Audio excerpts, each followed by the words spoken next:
Hey there, Mr. Redder here. Welcome back to another episode of Reddit Podcast Stories. Our first story we'll be reading today. Karen tries to steal my bird from me at PetSmart. After that, am I the jerk for ruining my dad's chances of winning my mom back? And after that, am I the jerk for sabotaging my little brother's and my birthday party?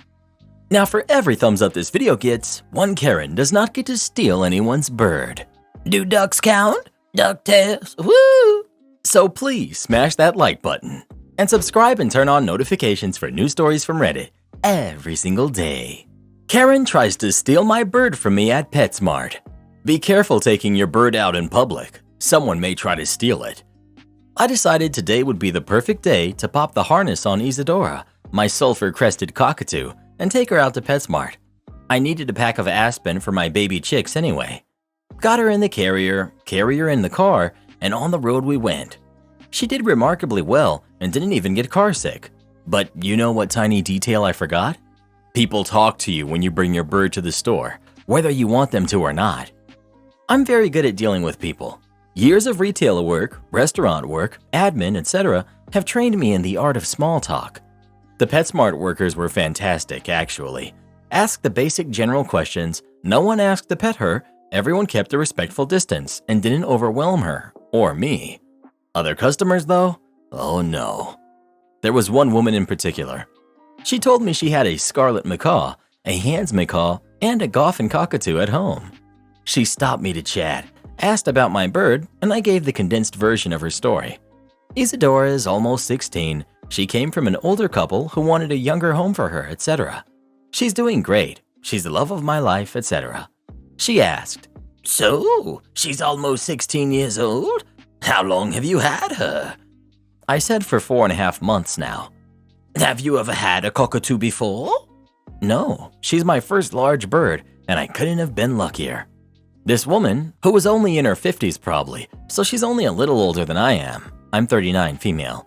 She tells me, "You shouldn't have her. You don't have the experience with large birds, and you're too young to have one. You don't even look like you've got your own life together." And she reached for Isadora. She was going to take my bird. I would love to pretend like I had some witty comeback. I thought of all the good responses in the last couple of hours since we've been back home, and I've had a minute to process. In reality, I came back with the unbearably witty retort of, "What?" Because I'm brilliant under pressure. I stepped back and put my cart between us and said, "Nope, we're not doing this." And I turned around and walked out. Hours later, I've gone back in my head and told her off 10 ways to Sunday. In the moment, I was so flabbergasted. Someone tried to take my bird away from me. Like, she literally tried to grab my bird off of my hand. I don't think we're going to have another field trip. I think we'll stick to the yard for now. This was a stupid experience, and I would have enjoyed it more if I had had some brain power to yell at her and embarrass her for even trying to take my bird from me. She deserved to be horrifically embarrassed. I'm so mad about the whole thing. I'm still shaken up about it, and now I'm going to dwell on it for the next lifetime. Am I the jerk for ruining my dad's chances of winning my mom back? I'm 25 female, and my parents are getting divorced after 24 years of marriage. My mother was basically cheating on my father for months before he found out. I put cheating in quotation marks because my dad was a horrible husband, so I was actually happy she found someone else. Once my mom said she wanted to separate, my dad completely changed. He said he didn't want her to leave, begged her to stay, saying he will change. He actually got on medication for his depression, started being more affectionate, and asked for couples counseling that he said my mom agreed to do. One day I go to my parents' house and my dad says he wants my help winning my mom back. We're in the backyard and mom is in the house. I told him no, because I want what's best for her and he's not it.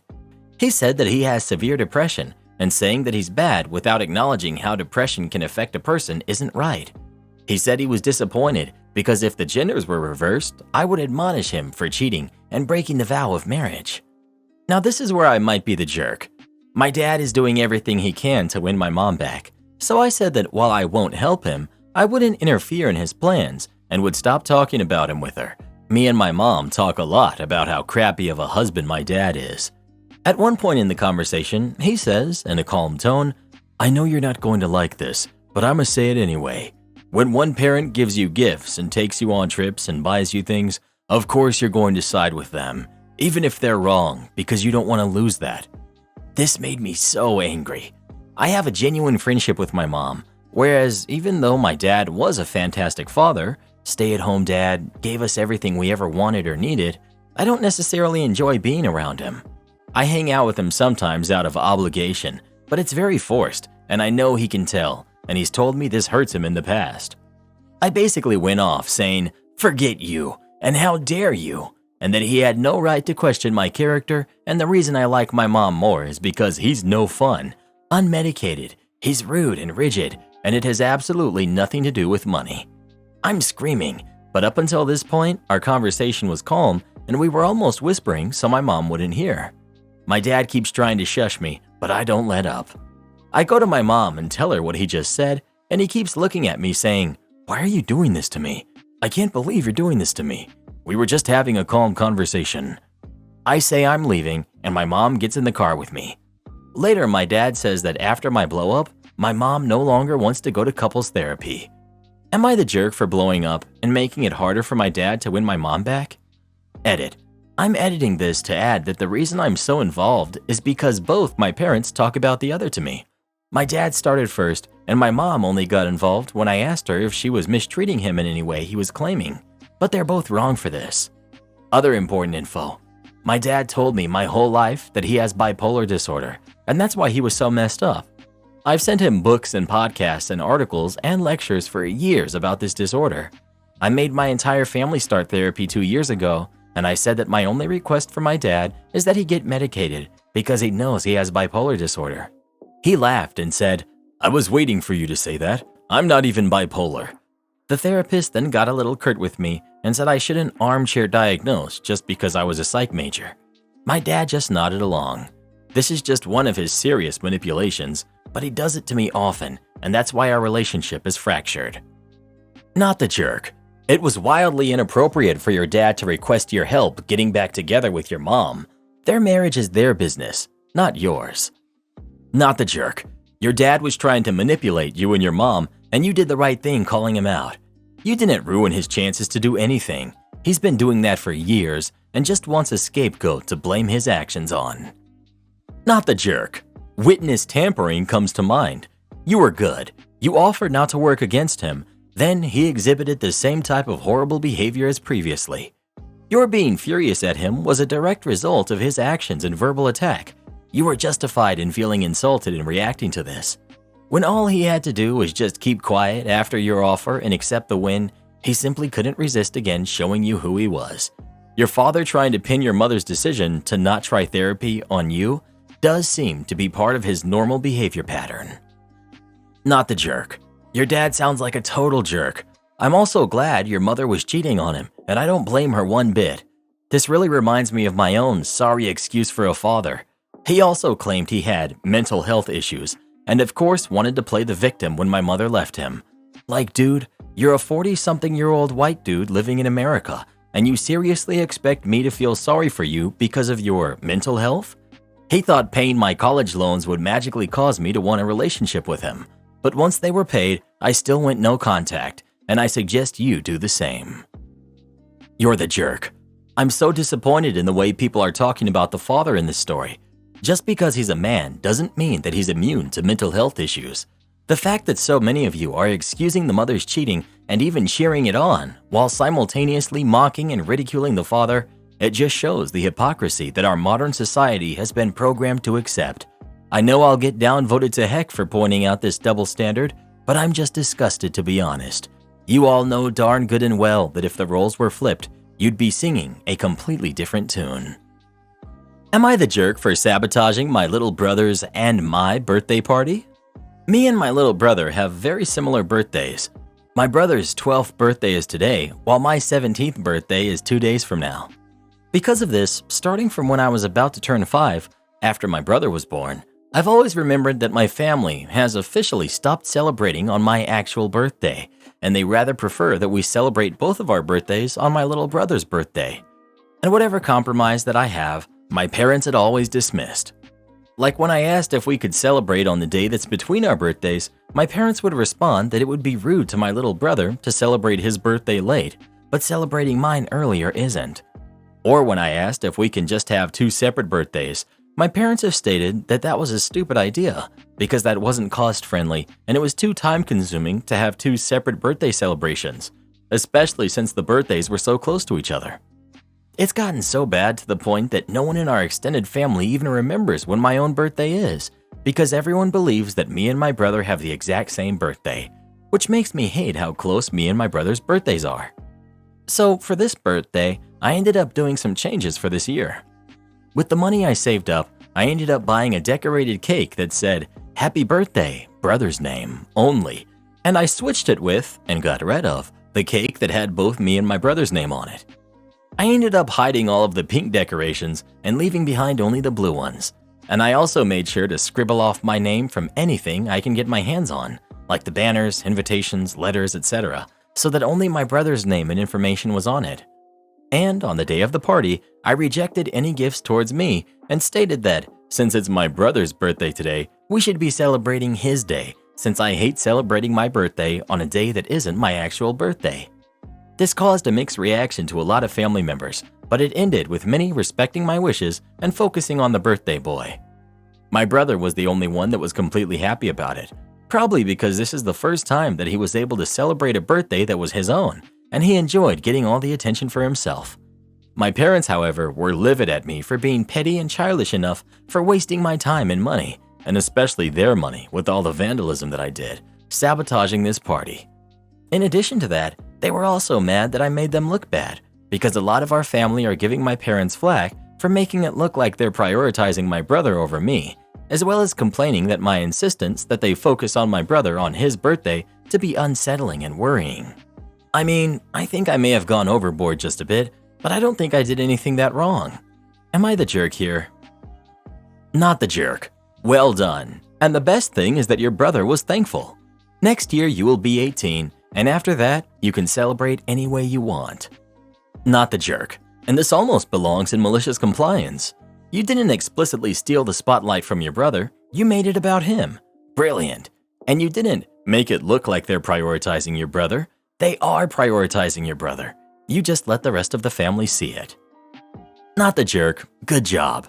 Your family now knows your brother is the golden child, or at least favored. There's no reason why they couldn't do his party one weekend and yours the next. My kids are 2 weeks apart. We never combine parties. It's not fair for them. You're the jerk. You had a little tantrum, not because you aren't being celebrated annually, but because you're having to share it with one other person. And it sounds like a decent affair too. Shoot, talking about banners? Most people don't get banners on their birthday. Some people are lucky to get a Duncan Hines yellow cake on their birthday.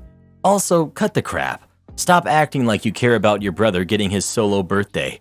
You care about you getting your solo birthday. Yes, you are the jerk. In short, what you did was deceptive, manipulative, and mean-spirited. You did something to look innocent and kind towards your younger sibling, but villainize your parents. That's not cool. As an adult, the logic about not celebrating a birthday late versus early kind of makes sense to me. I can't fault your parents for that logic. Still, I also think having it on a day that falls in the middle of your birthdays isn't a terrible idea either. The day itself, in my opinion, doesn't matter just as long as the birthday is recognized and celebrated. I've celebrated my friends' birthdays weeks after because that's when we were finally able to link up and afford to do it. Their birthdays fall during end of term or exam period. If I were your parents and could afford it, I'd let you guys celebrate different birthdays. I don't know your financials though, but I can see how it could be too expensive to have two separate events. Even two separate cakes and foods so close together, especially with the prices people are charging these days. They'd even have to buy more decorations. There are nuances, and I don't know, and off the bat, I'm sorry, but you come off as a brat. As the oldest, you'd think at this point, by 17 years old, you'd be more understanding about the nuances of money requirements in comparison to a 12-year-old. They aren't neglecting you, since they put both of their kids' names on the cake and had pink stuff and decorations for you. After complaining about how costly having this event is, you wasted their money and tossed the cake that they got. That was wasteful. The guests brought gifts for you. It's both of your events. Am I the jerk for telling my daughter that I'll be missing her graduation to attend my son's? I, 43 female, have 2 kids. My daughter, May, is 21, and my son, Luke, is 17. May's father and I split shortly after she was born, and I met my now husband when she was about a year old. Due to work and life circumstances, May primarily stayed with her father, but visited us on the weekends when she was younger.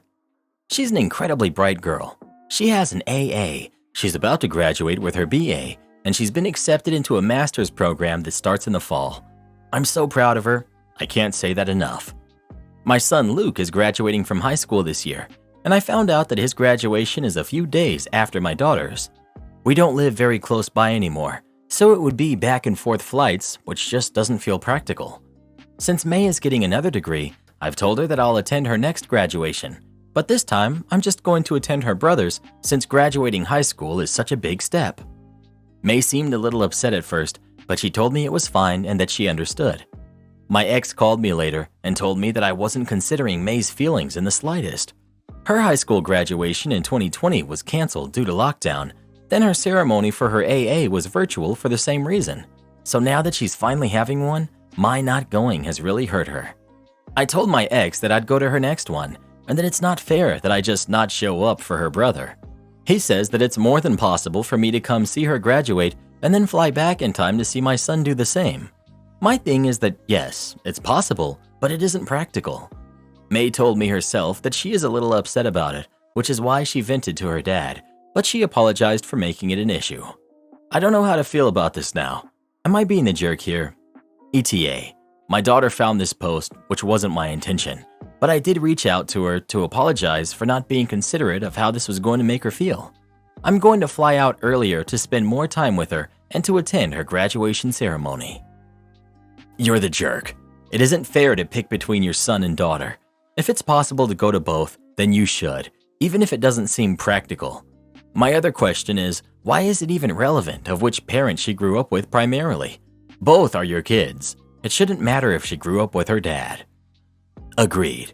It'll be a whirlwind trip, but if it's possible, OP should make the effort to attend both. I might feel differently if she went to the daughter's high school graduation, but that was canceled. So this graduation would be the culmination of her high school diploma, AA, and BA. The fact that OP is blaming the practicality is BS. She could go, but literally just doesn't feel like making the effort. I'm sure May is just telling her mother, "Oh, it's okay," but is extremely hurt. I doubt this is the first time OP didn't want to put in the effort for her daughter. Sounds like her poor daughter is just used to being second to golden child brother. You're the jerk, majorly. You're the jerk. I'll go to your next one is so crappy. And it's completely your decision to not fly in earlier or to just suck it up and put in effort. You seem to really be a weekend parent to the heart. One gift for birthday and Christmas? No problem. I love birthdays and have always loved celebrating them, both for myself and for others. I love to give gifts as much as I love to receive them.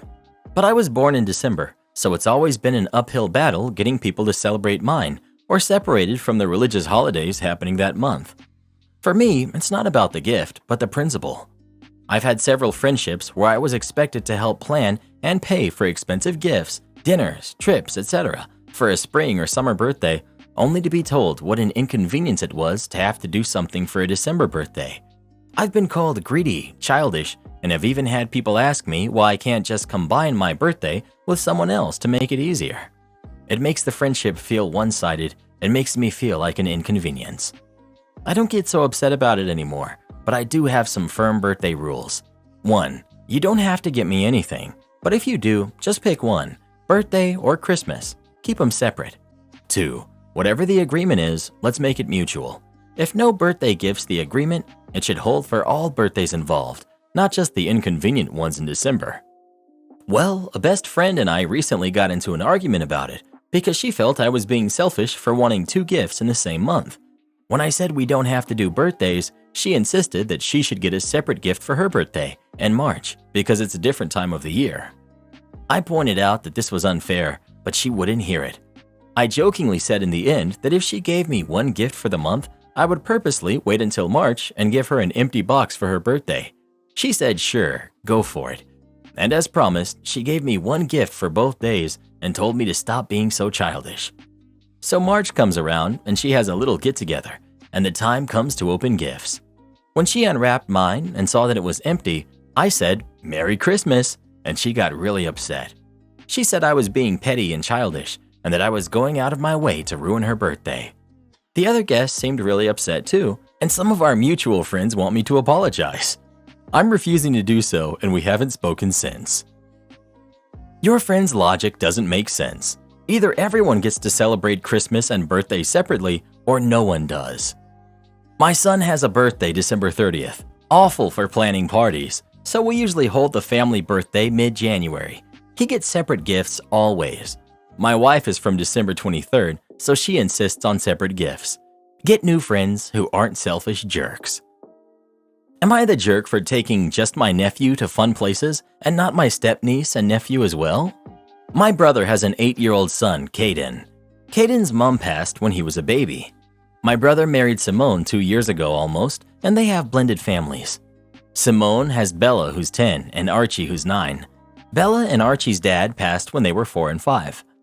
Caden was really excited about Bella and Archie and having siblings. My brother and Simone told him that he'd have a brother and a sister, and they'd be buddies for life, and it really made him eager to live with Bella and Archie. But his experience with them has not been a positive one. They don't want to include him in anything. They seem to go out of their way to not spend time with him. Examples that I've witnessed and have been told about by Caden. Bella and Archie will be outside playing with kids in the neighborhood, and when Caden tries to join in and play with everyone, Bella and Archie will go inside, or they will go and do their own thing away from the other kids and Caden. Caden said sometimes Bella and Archie have said no to him joining, and Simone will tell her kids they cannot stop him from playing with everyone else. I witnessed this myself at Christmas. Kids in my parents' neighborhood were playing outside with their new toys and stuff. Caden joined a little after, and Bella and Archie left the larger group playing together and went off on their own. When their mom noticed, she went outside to say they should join the group again, and they said no because they didn't want to play with Caden. Sometimes my brother or Simone will break up the kids into different groups for some fun family time, and Caden is always told they don't want to do that stuff with him. When my brother takes them, Bella or Archie will try to wander off. When Simone takes them, they always try to put her in the middle of stuff, so it's not like they're playing or having fun with Caden. Several months ago, when I realized how much it bothered Caden and how sad it made him feel, we started doing a water park or trampoline park near us for the occasional fun day out. He'd asked to invite his step-siblings, and given they are my step-niece and nephew, that made sense. The kids have never said yes. They've been offered, and they will say they don't want to come. So I still take Caden. But now Simone is bothered by this. Last time we went, Caden had such a good time, and he said it was the most fun he'd ever had because he got to stay late on the trampoline for helping another kid who was there. I guess Simone was bothered by him enjoying that so much when her other kids weren't there. I told Simone that Bella and Archie have always been invited, but they never come. She told me I shouldn't be taking Caden either then. My brother said maybe it's better to just lay off for now and not to bring Caden along. Simone wasn't just happy there though, and told me to consider my actions because I was being deliberately hurtful to her kids. Am I the jerk? Tell your brother, alone, that his kid is lonely. Tell him what Caden has been telling you, that Bella and Archie very obviously bail on every group Caden joins and he's crushed by it. Tell him that you will keep inviting Bella and Archie out for Caden's adventure days, and if that's hurtful to them, then you're at a complete loss as to how. Keep doing those days for your nephew, OP. You're his hero. And try to avoid being trapped into conversations with Simone for the foreseeable future if you possibly can. She's working out some weird, resentful stepmom energy there. Keep yourself out of the mix. Maybe your brother will see it plainer for himself if you're not there to blame. Not the jerk, as you already know. Not the jerk. It sounds like Caden is being bullied by his step-siblings. Just because they're not overly aggressive does not make this behavior less hostile. It sounds like your brother and his wife are not seeing this or doing much to help. Please don't let Caden feel like he's alone. If Simone has a problem, she should talk to her kids, and maybe they could all use some family therapy. Am I the jerk for telling my stepdad to take care of his actual kids? I moved an hour away and started a job over the summer and have become close with a few coworkers. One of them and I have become actual friends outside of the office, and she's integrated me into her friend circle. After getting to know her backstory, Mom was abandoned while pregnant and had to raise 3 kids. We got close, and I consider her a good friend now. She's so sweet and nice. Last weekend, I was over at her mom's house getting ready to go out and was looking at some pictures on her wall, and I saw one of her younger brother and a man and took a double take. He looks exactly like my stepfather, but younger. I tried to find another he was in, but that was it. She saw me staring at it and said that's her father, and I laughed and said he looks like my stepdad. She asked me his name, and I said it, and the color of her face left. She started calling for her mom to come to the room, and the next 10 minutes were me awkwardly answering questions. Turns out, my stepdad is her father. I met him when I was 6, so my friend would have been 8, and that's the time he left. He never mentioned having any kids, so it was shocking. It was horrible to hear them cry, and we never ended up going out. I told them that he has a successful business, and maybe they could get money for back child support, but they said they didn't want anything from him. I went home this week, and things have just been awkward. My stepdad is so nice, and literally my only father figure, so to know he abandoned his biological kids is crazy. My stepdad kept asking me why I'm acting weird, and I didn't say anything at first. My mom pulled me aside, and I told her everything. To my surprise, she didn't even react. She said how he lives his life is his business, and I shouldn't judge him. This is coming from a former single mother. I remember her crying over my dad leaving us, and I was disgusted by what she said. So I told her loudly to not speak to me, and she's a hypocrite, and stormed out of the house. My stepdad followed me to my car, saying that I need to come back and apologize to my mom right now, and I told him to go and apologize to the kids he abandoned and listed their names. He looked like he was going to faint and went back inside the house. My mom has been sending me texts that I need to apologize to my stepdad for being a jerk to him and making him cry for days, and that he raised me and took care of me, and that I shouldn't forget that, and that if he didn't do what he did, I would be the one without a dad and to be grateful. I haven't replied back. Am I the jerk? You were grateful to have him as a father before you knew this, and you can still be grateful for what he's done for you. At the same time, you can feel disgusted by what he did to them. Not the jerk. Not the jerk. Your mom should be apologizing to you for reacting to the news of your dad's misbehavior by attacking you instead. You've discovered that your stepfather is not who you thought he was. He, and your mom, told you a massive lie of omission for your entire life. He, and your mom, walked away from his family he was legally and morally responsible for. The fact that he raised you and took care of you has very little bearing on this new information you've discovered. It's okay to be appalled and take time to process this shock. And for goodness sake, you don't need to be the one apologizing. Not the jerk. Am I the jerk for keeping in contact with my girlfriend's estranged half-sister? I've been dating my girlfriend for almost 5 years now. We just found out we're having a baby recently, so we've been happy about everything. About 2 years into our relationship, I accidentally met her half-sister, I'll call her Anne, who was born from an affair. It was at a baseball game. This girl who looked exactly like my girlfriend came up to us and introduced herself to me and tried telling my girlfriend about her upcoming graduation and that she wanted us to go. My girlfriend declined everything and told Anne to not speak to her. On our way home, she told me about her father's affair with this woman when she was only 5, that she had a half-sister that she never liked. I asked her if she ever tried to get to know Anne. She said no. I never had contact with Anne within the next 2 years until I saw her singing in some subway station on my way to work. She noticed me and asked if I wanted to get coffee, which I agreed. I asked her why she was singing in the subway station. She told me she was getting by and that she was living in a hotel room nearby. I had to leave early due to my work and gave her my number to keep in contact with me. So we did keep in contact with each other. I got her a job at a friend's hair salon and I helped her get an apartment. I told her about the pregnancy and we're becoming first-time parents. She was happy for the both of us. Anne must have seen her sister in public because she congratulated her on the pregnancy.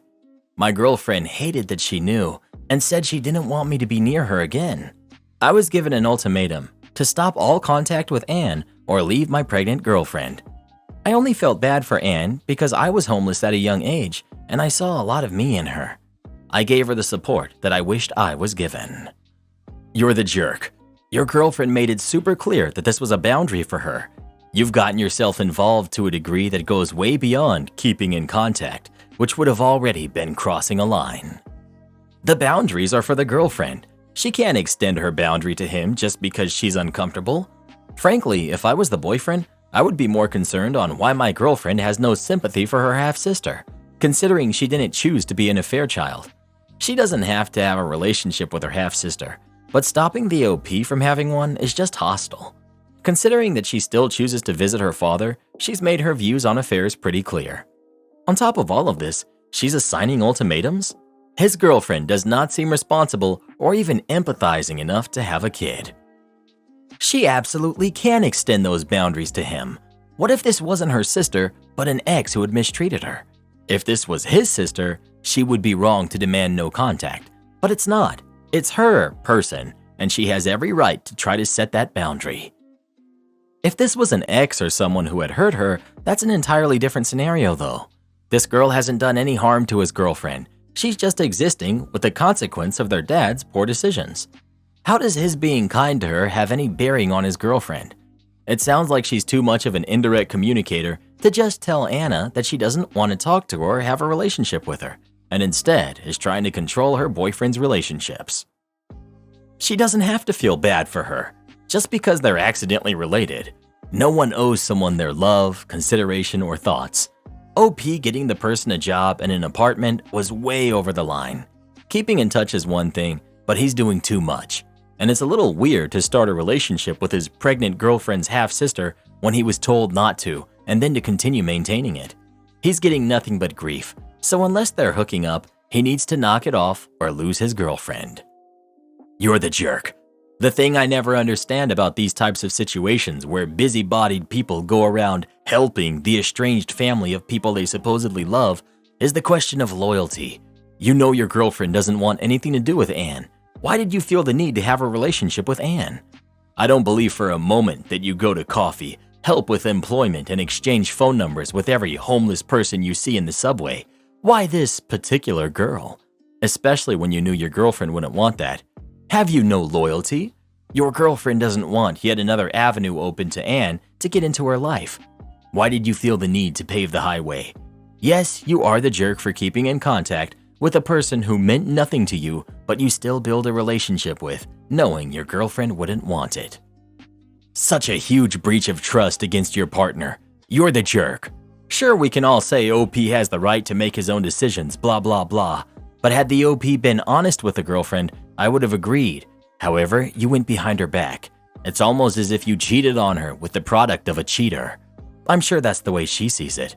Even though it's not half-sister's fault she was born. OP, you knew it felt wrong, so you omitted telling her, which is as good as a lie. Now she's pregnant and feels that the one person she could trust is no longer there. I don't know if there's any redemption for your relationship. Support our channel by joining as a member today, and we'll give you a shout out in our next video. Or come watch this video next. You won't believe what Karen does in that one.